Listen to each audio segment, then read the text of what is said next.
नमस्कार विद्यार्थी मित्रांनो, तुमच्या सर्वांचं सहर्ष स्वागत करतो आपल्या युट्यूब चॅनल मध्ये, ज्याचं नाव आहे सेवक मंडलिक अकॅडमी। आज आपण इयत्ता 10वी विज्ञान भाग 2 धडा क्रमांक 6 प्राण्यांचे वर्गीकरण हा बघणार आहोत। याच्यापूर्वी आपण याचं पहिलं लेक्चर बघितलं होतं या धड्याचं। आजचं आपलं दुसरं लेक्चर आहे। चला तर सुरू करूया आजच्या लेक्चरला। आजच्या लेक्चर मध्ये बरंच काही शिकायला भेटणार आहे आपल्याला। आपण मागच्या लेक्चर मध्ये बघितलं होतं पंचसृष्टीचं वर्गीकरण कसं केलेलं आहे। सर रॉबर्ट विटेकर यांनी जे वर्गीकरणाची पद्धत दिली आपल्याला पंचसृष्टीची है ना, रॉबर्ट विटेकर म्हणा किंवा विटाकर म्हणा, दोन्ही पण नाव सेम आहेत। सर रॉबर्ट विटेकर यांनी आपल्याला पंचसृष्टीची व्याख्या मांडून दिली। मागच्या लेक्चर मध्ये आपण बघितलं होतं की अनेक लोक आले, उदाहरणार्थ अरिस्टॉटल सारखे, त्यांनी आपल्याला कृत्रिम पद्धत दिली। ओके, अरिस्टॉटल नावाचा जो वैज्ञानिक होता याने आपल्याला कृत्रिम पद्धत दिली सजीवांचं वर्गीकरण करण्याची। पण ही जी पद्धत होती कृत्रिम पद्धत होती। आता कृत्रिम या शब्दाचा अर्थ मी मागच्या लेक्चर मध्ये सांगितलंय तुम्हाला। कृत्रिम म्हणजे काय, काम दाखव तात्पुरती जी पद्धत होती ती पद्धत त्याने दिली होती अरिस्टॉटल। त्याच्यानंतर बरेच जण आले, त्याने अरिस्टॉटलचं म्हणणं ऐकलं किंवा अरिस्टॉटलने जी पद्धत दिली त्या पद्धतीनुसार संश्लेषण केलंय किंवा प्राणी वर्गीकरणाच्या पद्धती मांडल्यात। पण R.H. विटेकर यांनी नैसर्गिक पद्धत अंमलात आणून पंचसृष्टीचं एकदम म्हणजे आपण काय म्हणतो त्याला, एकदम सोप्या भाषेत वर्गीकरण केलंय। ओके, मग जर आपण आतापर्यंत प्रचलित असलेली प्राण्यांची वर्गीकरण पद्धत बघितली होती, परंतु सध्या एका नवीनच वर्गीकरणाच्या पद्धतीचा शोध केला जात आहे। या नवीन वर्गीकरणाच्या पद्धतीचा आपण थोडक्यात आढावा घेऊयात। मग याच्यामध्ये काय सांगितलेलं आहे, पंचसृष्टी पद्धतीनुसार आपण प्राण्यांचं वर्गीकरण करतोय। आपल्या धड्याचं नाव आहे प्राण्यांचं वर्गीकरण, म्हणजे प्राणीसृष्टी काय करते, प्राणीसृष्टीमध्ये किती प्रकारचे प्राणी आहेत हे बघायचं आपल्याला। इथं आपल्याला सांगितलेलं आहे प्राणीसृष्टीचं वर्गीकरण करत असताना या पद्धतीमध्ये प्राण्यांचे वर्गीकरण करताना शरीराचे रचनात्मक संघटन, आता पहिला सांगितलंय आपल्याला शरीराचं संघटन बघायचंय। दुसरं सांगितलंय शरीराची सममिती। शरीराचं संघटन म्हणजे पेशीपासून ऊती तयार होतात का, किंवा ऊती वेगवेगळे कार्य करतात का, किंवा अवयव वेगळे कार्य करतात का, किंवा पूर्ण अवयव संस्था वेगळं काम करते का, किंवा अख्खा सजीव वेगळे काम करतो का, हे आपल्याला बघायचं आहे रचनात्मक संघटनमध्ये। त्याच्यानंतर शरीराची सममिती म्हणजे काय, कोणत्या अक्षापासून किती तुकड्यामध्ये शरीर डिवाइड होतंय, विभागले गेलेलं हे बघायचंय। त्याच्यानंतर देहगुहा, यालाच बॉडी कॅव्हिटी म्हटलं जातंय। आपलं जे शरीर आहे त्याच्यामध्ये बॉडी कॅव्हिटी प्रेझेंट आहे म्हणजे देहगुहा। कोणत्या प्राण्यामध्ये देहगुहा प्रेझेंट आहे म्हणजे हजर आहे, कोणत्या प्राण्यामध्ये देहगुहा हजर नाही हे पण बघायचंय। त्याच्यानंतर सांगितलंय जननस्तर पण बघायचंय आपल्याला। आणि खंडीभवन, प्राण्यांचे खंडीभवन, प्राण्यांचं शरीर वेगवेगळ्या भागामध्ये विभागलं गेलेलं असते हे पण बघायचंय आपल्याला। चला पुढे काय सांगितलंय, प्राणी वर्गीकरणाची नवीन पद्धती, वापरलेले आधारभूत मुद्दे। याच्यामध्ये दिलंय रचनात्मक संघटन।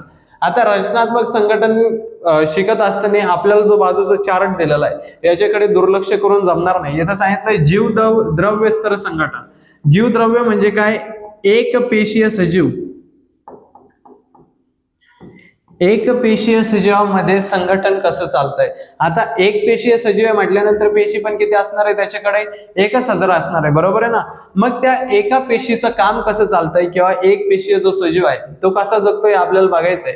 इथं आपल्याला सांगितलेलं आहे एक पेशीय सजीवांचे शरीर एकाच पेशीपासून तयार झाल्याने सर्व कार्य त्याच पेशीच्या मदतीने चालतात। आता हा जो जीवद्रव्य आहे, जीवद्रव्य म्हणजे काय, आपलं शेवाळ, याला इंग्लिश मध्ये अमेबा म्हटलं जातंय। ओके, मग हा जो शेवाळ आहे याचं काम जे आहे ते एकाच पेशीपासून चालतंय। आता आपण जे सजीव आहोत हे बहुपेशीपासून तयार झालेले आहोत, बरोबर आहे ना। एका पेशीपासून याचं काम चालत असताना इथं सांगितलंय एक पेशीय सजीवांच्या शरीराचे संघटन जीवद्रव्य स्तर या प्रकारचे असते। मग जेवढे पण जगामध्ये एक पेशीय प्राणी असतील किंवा एक पेशीय सजीव असतील त्यांच्यामध्ये जे काही संघटन चालतंय ते कोणतं संघटन सांगितलंय, जीवद्रव्य स्तर, म्हणजे एकाच पेशीपासून सर्व शरीर चालू होत आहे। आता आपला डोळा वेगळे काम करतोय, आपले हात वेगळे काम करतात, पाय चालण्याचं काम करतोय, तसं याच्यामध्ये ते सिस्टम नाही। याच्यामध्ये काय सांगितलेलं आहे, जीवद्रव्य स्तर संघटन म्हणजे एकाच पेशीपासून सगळे शरीर तयार होणार आणि त्या शरीराचं काम एकच पेशी करणार आहे। पुढे सांगितलेलं आहे या प्राण्याचे शरीर पेशीपासून तयार झालेले आहे अनेक पेशी पण असू शकतात, एक पेशी पण असू शकतात, पेशीपासून ऊती तयार होतात. आता पहिल्यांदा काय दिलेलं आहे आपल्याला, पेशी स्तर संघटन. आता पेशी स्तर संघटन म्हणजे काय, याच्यामध्ये पेशी आहेत. पेशी आता माणसाच्या किंवा मानवाच्या शरीरामध्ये अनेक प्रकारच्या पेशी असतात. तांबड्या पेशी असतात किंवा पांढऱ्या पेशी असतात, त्यांचं काम वेगवेगळ्या प्रकारे चालतंय. इथं काय सांगितलेलं आहे, बहुपेशीय प्राण्यांमध्ये. आता बहुपेशीय म्हणजे काय, ज्यांच्याकडे एक पेक्षा जास्त पेशी आहेत अशा प्राण्यांमध्ये अनेक पेशी असूनही, आता भरपूर पेशी आहे पण पेशीपासून ऊती तयार झालेल्या नसतील. आता पेशीला इंग्लिशमध्ये सेल्स म्हटलं जात आहे. सेल्स पासून जर टिश्यू तयार झालं नाही तर ते काम करत नाही, म्हणजे फक्त हे सेल्युलर ग्रेड ऑफ ऑर्गनायझेशन म्हटलं जात आहे. आपल्या मराठी भाषेत काय म्हटलं जात आहे, बहुपेशीय प्राण्यांमध्ये जर अनेक पेशी असूनही ऊती तयार झाल्या नाही, जर ऊती तयार झालेल्या नसतील तर त्या संघटनाला काय म्हटलं जात आहे, पेशी स्तर संघटन. आता याचं उदाहरण काय, रंध्रीय संघातील प्राणी. आता रंध्रीय संघ तुम्हाला माहित नाही, मग रंध्रीय संघ शिकावं लागेल. पुढच्या लेक्चर मध्ये आपण शिकणार आहे सगळे संघ, 10चे 10 संघ शिकणार आहोत आपण. ओके, पुढे सांगितलंय काही प्राण्यांच्या शरीरात पेशी एकत्र येऊन ऊती तयार होतात. आता काही प्राणी असे आहेत, बहुपेशीय प्राणी काही असे आहेत ज्यांच्यामध्ये,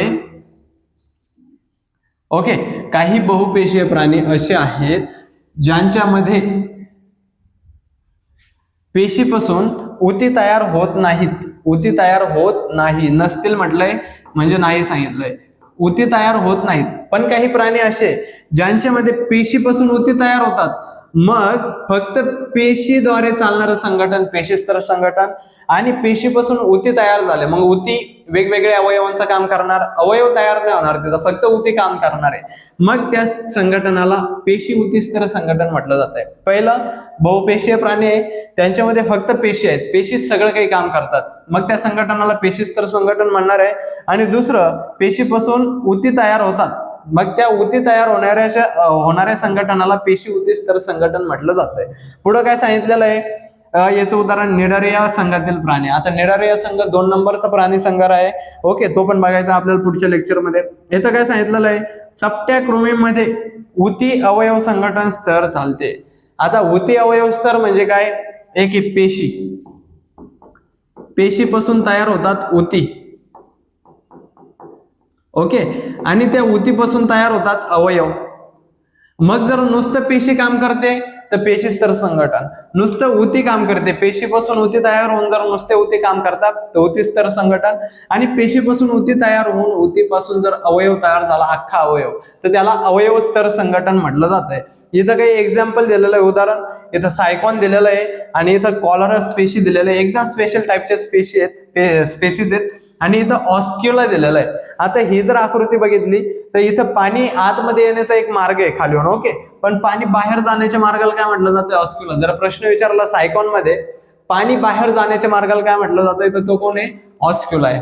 ओके, वरचा अमेबा पॅरामेशियम एक पेशीचं उदाहरण. त्याच्यानंतर बहुपेशीमध्ये रंध्रीय संघ येतोय. अजून बहुपेशीमध्ये पेशी ऊती स्तर संघटनामध्ये निडारिया संघ येतोय. आणि पुढे सांगितलंय चपट्या कृमी, जे प्राणी किंवा जे सजीव चपटे असतात. ओके, जे प्राणी किंवा जे सजीव चपटे असतात त्यांच्यामध्ये जर ऊतीपासून अवयव तयार झाला तर त्याला काय म्हटलं जातंय, ऊती स्तर संघटन, ऊती अवयव स्तर संघटन. आणि पुढे आपल्याला सांगितलेलं आहे, जर पेशी स्तरापासून पेशी स्तर संघटन नाही झाला, ऊती स्तर संघटन नाही झालं, पेशी ऊती स्तर किंवा ऊती स्तर अवयव स्तर संघटन नाही झालं, तर पुढे आपल्याला सांगितलेलं आहे, ओके, पुढे आपल्याला सांगितलेलं आहे की त्यांना अवयव संस्था स्तर संघटन म्हटलं जातंय. आता अवयव संस्था स्तर संघटनामध्ये उदाहरण काय, मानव म्हणजे माणूस, माणसामध्ये अनेक संस्था कार्यरत आहेत.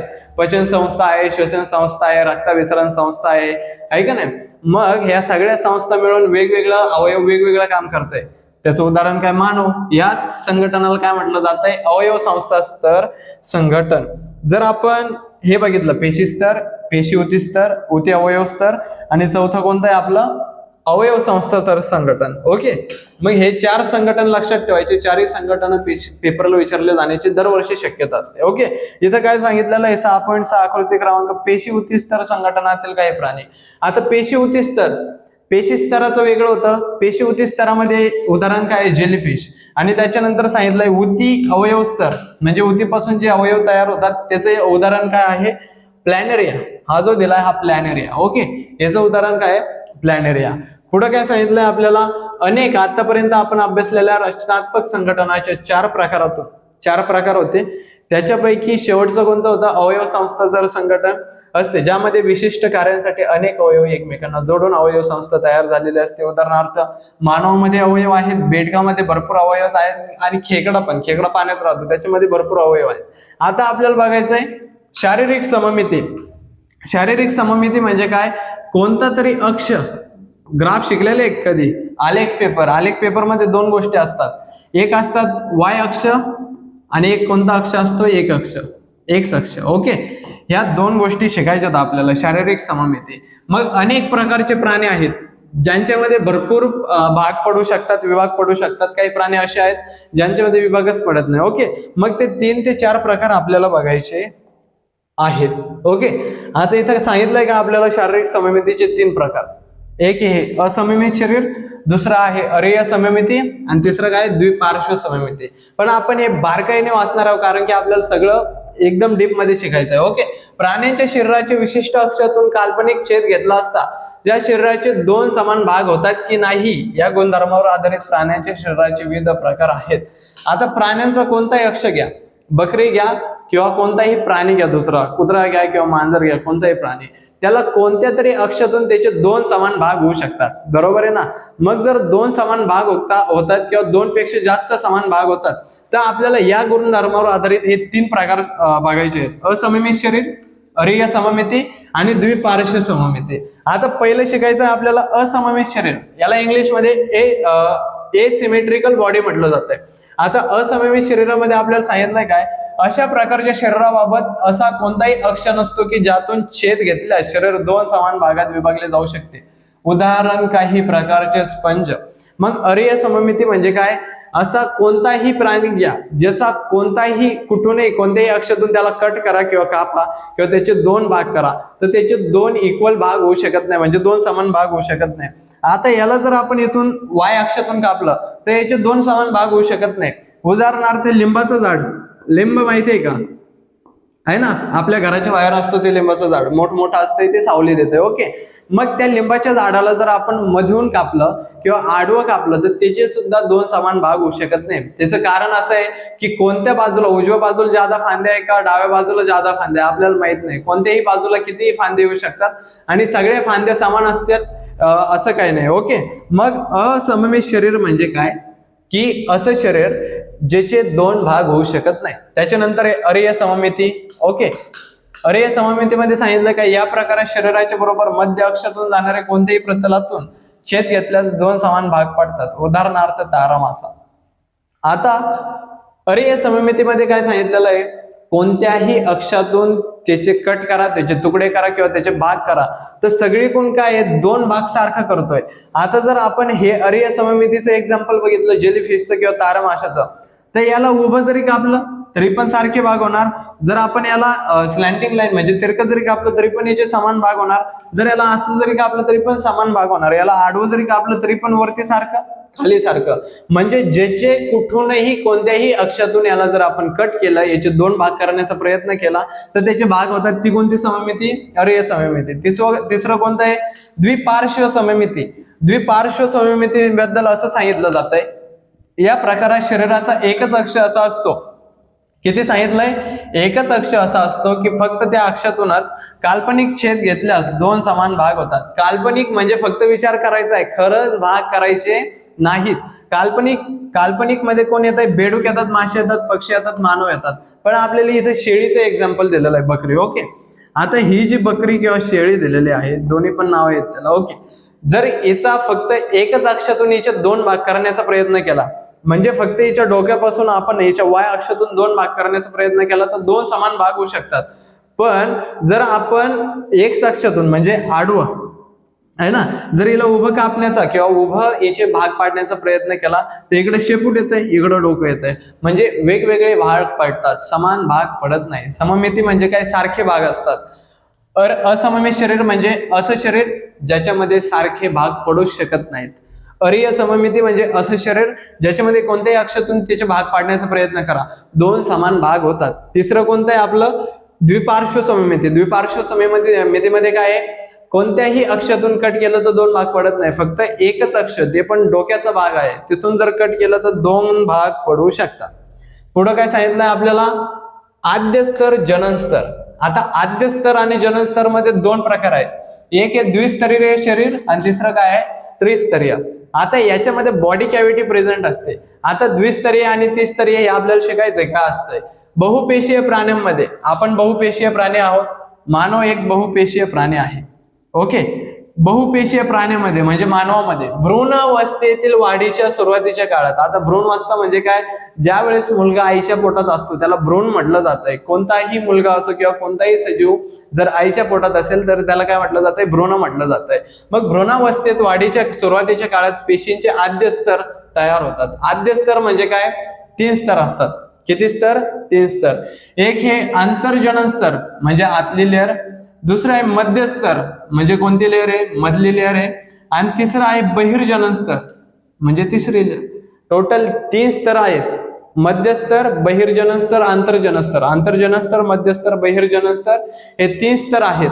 ज्यांच्यामध्ये 3 स्तर आहेत त्यांना त्रिस्तरीय म्हटलं जात आहे, आणि ज्यांच्यामध्ये 2 स्तर आहे म्हणजे ज्यांच्यामध्ये मध्यस्तर नाही त्यांना द्विस्तरीय असं म्हटलं जातं, आणि ज्यांच्यामध्ये मध्यस्तर नाही त्यांना मृत किंवा अजैविक स्तर असं स्तर म्हटलं जातं. ओके, इथं सांगितलं आद्य स्तर तयार होतात व त्या आद्य स्तरांपासूनच त्या प्राण्याच्या शरीरातील विविध ऊती तयार होतात. विविध ऊती म्हणजे काय, पेशीपासून ऊती तयार होणार, जर पेशी असलं तरच ऊती तयार होणार आहे, आणि ऊतीपासून अवयव तयार होतात. पुढे काय सांगितलं आपल्याला, काही प्राण्यांमध्ये फक्त 2च आद्य स्तर असतात. मग ज्यांच्यामध्ये 2 आद्य स्तर आहे ते द्विस्तरीय वाले, आणि ज्यांच्यामध्ये 3 स्तर आहेत ते कोणते आद्य स्तर, त्रिस्तरीय. पुढे काय सांगितलेलं आहे, आणि आंतरजनन स्तर तयार होतात. उदाहरणार्थ सर्व निडारिया किंवा सिलेंट्रेटा. आता निडारिया जो संघ आहे त्याला सिलेंट्रेटा म्हटलं जातंय. पुढच्या लेक्चरमध्ये ते घेण्याचा प्रयत्न करणार. पुढे काय सांगितलंय, तर बहुतांश सर्व प्राण्यामध्ये 3 आद्य स्तर म्हणजे वरील दोन्ही सोबत मध्यस्तर तयार होतात. आता 2 स्तरवाले द्विस्तरीय, 3 स्तरवाले त्रिस्तरीय. ज्याच्यामध्ये दुसरं स्तर हजर नाही त्याचं स्तर कसं आहे, मृत किंवा अजैविक आहे. पुढं काय सांगितलंय आपल्याला, देहगुहा. आता देहगुहा म्हणजे काय, जर आपण मानवाच्या शरीराचा विचार केला तर आपलं जे पोट आहे, पोट आणि आपलं जे शरीर आहे त्याच्यामध्ये जे आपण जर हाताने धरलं ना तर आपल्याला मध्ये थोडा गॅप जाणवण, नाही का, एक मधली पोकळी जाणवण. मग जी मधली पोकळी आहे त्याला काय म्हटलं जात आहे, देहगुहा. पोटातील सर्व अवयव आणि जे आपलं शरीराचं म्हणजे जे चमडा आहे किंवा आपण काय म्हणतो त्याला त्वचा आहे त्याच्यामध्ये जे स्तर आहे त्याला काय म्हटलं जात आहे, देहगुहा. मग आता इथे देहगुहा 3 प्रकारचे आहेत. काही प्राणी असे आहेत ज्यांच्याकडे देहगुहा आहे, काही प्राणी असे आहेत ज्यांच्याकडे फसवी म्हणजे काय, खोटी देहगुहा आहे. ओके, आणि काही प्राणी असे ज्यांच्यामध्ये देहगुहा नाही. मग हे 3 प्रकार शिकायचे आहेत. शरीर भित्तिका आणि आतील अवयव या दरम्यान असलेला पोकळीस देहगुहा म्हणतात. बहुपेशीय प्राण्यांच्या भ्रूणावस्थेतील वाढीच्या काळात मध्यस्तरापासून किंवा आतड्यापासून देहगुहा तयार होते. अशा प्रकारची देहगुहा वलयी प्राणी संघ किंवा त्यानंतरच्या सर्व संघातील प्राण्यांच्या शरीरात असते. आता 3 प्रकार बघायचे आहेत. ज्यादा जर वाचत गेलो तर आपला लेक्चरचा जो टायमिंग आहे ज्यादा मोठं लेक्चर होऊ शकतंय, बरोबर आहे ना. म्हणून मी ह्या आकृत्यामध्ये समजून सांगण्याचा प्रयत्न करतो. आता देहगुहा असणारे प्राणी, मग आपल्याला कसं कळेल की देहगुहा आहे की नाही. ज्यांच्यामध्ये 3 स्तर आहे, कोणतं, आंतरजनन स्तर, मध्यस्तर आणि बहिर्जनन स्तर. त्याच्यामध्ये जर एखादी पोकळी दिसली आपल्याला, पोकळी काय दिसले आपल्याला, पोकळी, तर ती ओरिजिनल देहगुहा असणारे प्राणी जे की आपण आहोत. पुढे काय आहे, फसवी देहगुहा असणारे, यांच्यामध्ये बहिर्जनन स्तर पण असतंय, आंतरजनन स्तर पण असतंय, मध्यस्तर पण आहे. पण जे आपण ही जर गॅप बघितला तर हा फार मोठा आहे. फार मोठा म्हणजे काय, फसवी म्हणजे खोटी देहगुहा आहे. जर वरती जर ओरिजिनल मध्ये बघितलं आपण खऱ्या याच्यामध्ये तर देहगुहा एकदम छोटी असते, बरोबर आहे ना. पण जर फसवी देहगुहा असणारे प्राणी बघितले तर त्यांच्यामध्ये जी पोकळी आहे का ती भरपूर मोठी असते. आणि तिसरे आहेत देहगुहा नसणारे प्राणी. देहगुहा नसणारे म्हणजे काय, आंतरजनन स्तर आहे, बहिर्जनन स्तर आहे, मध्यस्तर आहे, पण त्यांच्यामध्ये गॅप नाही दिला, त्यांना काय म्हटलं जात आहे, देहगुहा नसणारे प्राणी. त्याचे उदाहरण दिलेले आहे, भरपूर आहे. त्याच्यानंतर टॉपिकचं नाव आहे खंडीभवन. खंडीभवन म्हणजे काय, असे प्राणी ज्यांचे शरीर छोट्या छोट्या समान भागात विभागले गेलेले असेल किंवा असते. छोटे छोटे शरीर म्हणजे काय, जर गांडूळ घेतलं, गांडूळाचं शरीर बघितलं असेल तर त्याचं एकदम छोटं खंडीभवन होते. म्हणजे कुठूनही कापा त्याला समान भाग होऊ शकतात. छोटे तुकडे केले, काल्पनिक तुकडे बरं का, खरंच जाताना आणि घरी करून बसताना. ओके, तर आपल्याला ते बघायला भेटतं की त्याचे समान भाग होतात. आता आपल्याला बघायचं आहे वरील सर्व आधारभूत मुद्द्यांचा वापर करून प्राण्यांचे आधुनिक वर्गीकरण केलेले आहे. आता वर्गीकरणाची पद्धत अरिस्टॉटलने मांडली, अनेक जण आले, पण भरपूर चांगली पद्धत पंचसृष्टीची पद्धत सर रॉबर्ट विटेकर यांनी मांडली होती. मग त्यांच्या म्हणण्यानुसार सृष्टी कोणती बघायची आपल्याला? प्राणी सृष्टी, ज्यांच्यामध्ये पेशीभित्तिका नसलेले किंवा बहुपेशीय प्राणी आहेत. मग प्राण्यामध्ये पेशीभित्तिका नसते म्हणजे पेशी आहे, पेशीच्या बाजूने भिंत नसते, एवढं लक्षात ठेवायचं. प्राण्यांच्या वनस्पतीच्या बाजूला म्हणजे जी पेशी आहे त्याला भित्तिका असते. ओके, मग आपण बघितलं पेशी स्तर शरीर संघटना, उती अवयव अवयव संस्था स्तर संघटन बघितलं. आता शरीर संघटन मध्ये काय बघितलं? शरीराची सममिती. आता शरीराची सममिती कसं आहे? आपलं शरीर असममित शरीर आहे. असममित शरीर म्हणजे काय? ज्याचे दोन भाग होऊ शकत नाही, एकाच अक्षामधून दोन भाग होतात. आता पुढे काय सांगितलेलं आहे? अरिय सममित शरीर. अरिय सममित म्हणजे काय? असे प्राणी ज्यांचे योग्य भाग होतात, म्हणजे काय? कुठं कोणत्याही अक्षातून कट केलं तर योग्य भाग होतात, काल्पनिक भाग होतात. पुढे सांगितलंय द्विपार्श्व सममित शरीर. द्विपार्श्व सममित म्हणजे एकाच अक्षातून कट केलं जात आहे. हा कोणता आहे? एकच अक्ष सांगितलं इथं, एकच अक्ष, इथून दोन्हीही अक्षातून, आणि त्याच्यानंतर सांगितलं एकाही अक्षापासून नाही, एकाही अक्षापासून नाही. ओके, पहिल्या याच्यात एक सुद्धा अक्ष नाही, दुसऱ्या याच्यात दोन्ही अक्षातून कट केलं तर समान भाग होतात. तिसरा कोणता आहे? एकाच अक्षातून कट केल्यानंतर समान भाग होतात.